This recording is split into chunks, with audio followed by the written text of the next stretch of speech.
ჩვენი გადამღები ჯგუფი ამ დრომდე რჩება ადგილზე, როგორც იათინიკაშვილი იწყება ადგილიდან. მესამე საარჩევნო უბანზე 5-ია გატაცებული და ცოტა ხნის წინ ისმოდა სროლის ხმაც ჩვენ ახლა კადრებს იმის შესახებ თუ რა ხდება მესამე საარჩევნო უბანზე პირდაპირ ეთერში ვიღებთ და თქვენ ამას თვალყურს ადევნებთ.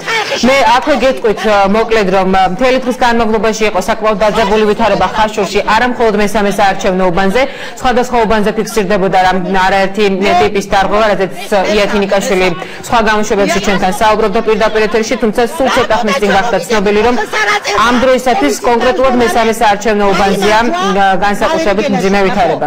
არ აწერდა ხელს, ამაზე იყო ამბავი, არ აწერდა ამაზე და დაუძახეს სპეცრალს და მოიყვანეს. და უნდა წაიღოთ ეს ყუთები და უნდა გაეყალბებიათ. ამაშობაში დაუძახეს ახლა სპეცრალს მის შემოიყვანეს, ჩვენ წარშით შევხვდით. მაშენჯერ იყო გასროლა. ბერჯერ 5 გაზით გაუშვეს. და ეხლაც იქ არიან.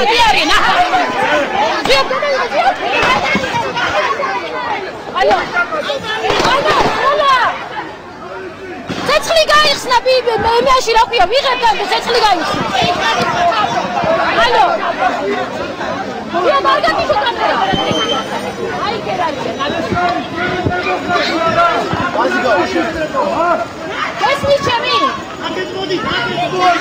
ცეცხლი გაიხსნა, იფრიან და ვიღებთ და თან გაზი გაუშვეს. ვაიმე, ეხლა ამ წუთში, ეხლა ხდება.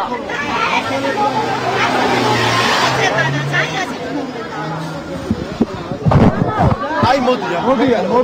ბიჭო, ის რა ქვია? კამერები არ გათიჩოთ. არ ვიყავი მანქანი, იდექი აქვე იდექი მანქანი. გაჩერდი მანდაკა. იდექი მანქანი, ნუ გაშინია. მანქანა არ გაიყვანო. გადაიღე. სასრაფო.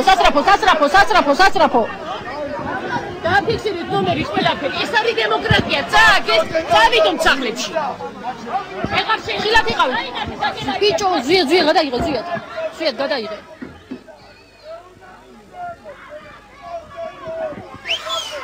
ნუშტენ, არ დაუშტინოთ. მამაო გადაიღე, მამაო გადაიღე. ნუ გაშინე.